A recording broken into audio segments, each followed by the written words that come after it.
We're here at Ruby's Ikebana workshop, and here, as you can see, I created Ikebana art. Ruby is really skilled in teaching you the history behind Ikebana and also the arrangement of how to do it and practice a little bit of Japanese culture. So I definitely recommend you this workshop.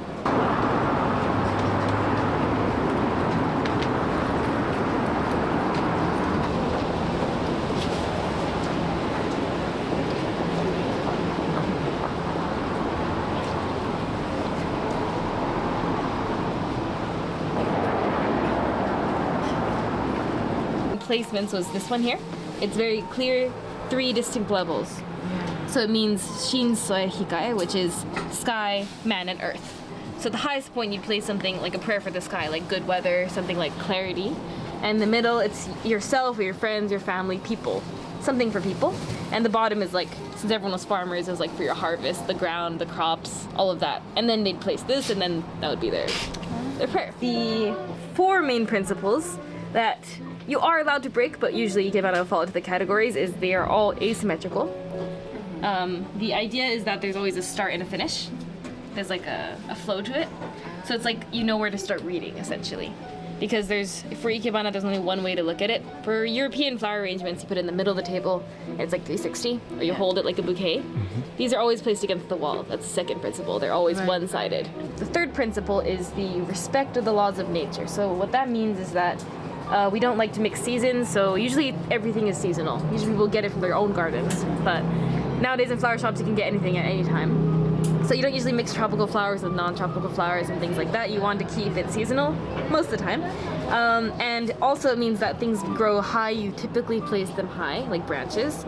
Things grow low, you typically place them lower. 2 types of the same flower, and one is slightly bigger, you place it lower, because in nature they bloom from the bottom, so the buds are on top. So if the smaller flowers appear on top, it looks more natural. And the last one is like the mathematical rules of visual balance. So this is not special for Ikebana at all. This is just it's like the golden rule and things like that. So for example, if you have a low container and a high arrangement, you don't want it to be more than about twice. So these are used in these low arrangements. It's really important to have high quality ones, because if they don't weigh a lot, your entire thing will fall over. Yeah, okay. And they have this rubber to keep it from sliding. So you're gonna place this in here. I do have more if you guys want the same one.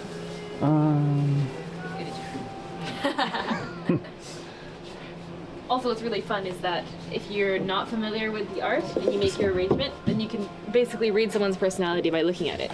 There we go. You want to look at where your flower top, this is gonna end up. If you look at the stem too much, it's gonna go wherever it wants. So you're like, I want this flower to be here. Then the stem will fall where it needs to, and then you put your hands as close as safely possible to the bottom, and then you push down.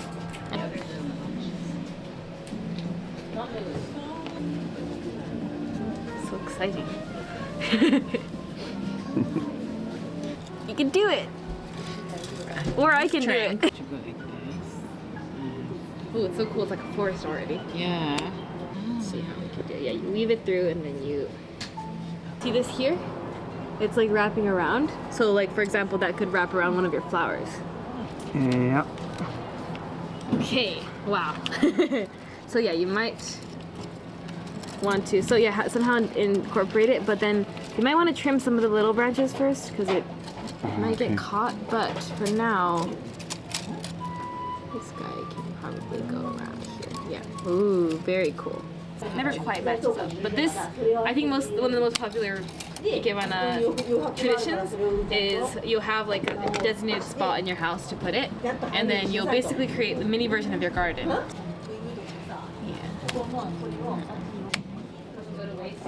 The popular ones are the chrysanthemum shapes, where so some little things. one thing is that your entire arrangement, it leans forward a little bit, so it's a bit like it's coming on you. So if you can sort of tilt the entire thing a little bit back, yeah, then it may be easier to look at. There you go. Oh, if it stays. You might want to trim one of the leaves, maybe. This you can one of see the branches and this leaf here. Yeah. It's like in the way. Probably take it off with your hand. Yeah, there you go. And if you wanted to add them, you can also add them on the bottom like that.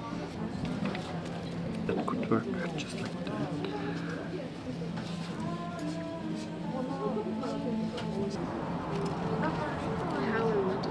Ah, right. So I can actually connect them with. You might be able to connect them. I don't know if these ones will work. Can you see it? It might not be as... These guys are a little bit symmetrical. So it would work if he was either this, or this, or directly under like that. If you put them on either side, then it goes like that. Right? It is such a beautiful art. I Wow. think it's so expressive. Like with, I love like kintsugi and all those things, but there's not much of just the simple collected.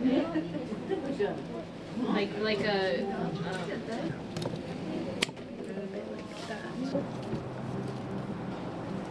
Oops. oh, there you go.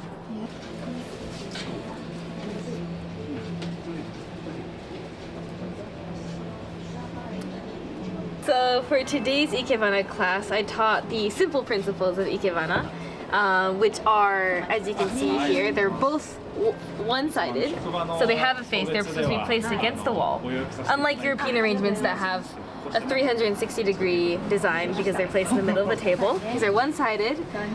They're very much respecting the principles of visual balance. So as you can see in the tall one, the height is no higher than double of this height. It was a little bit higher, but this is smaller, so it's okay.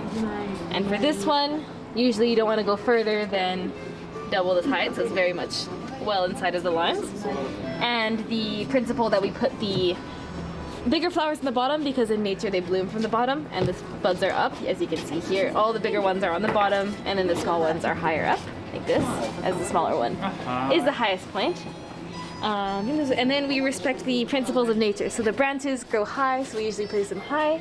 And then things like, this is supposed to be representing moss, so it's like at a low point, are some of the principles. And each flower usually has a meaning. So in this case, my wonderful students assigned their own very personal meanings to each flower, which is the essence. There is an official meaning for each of the flowers.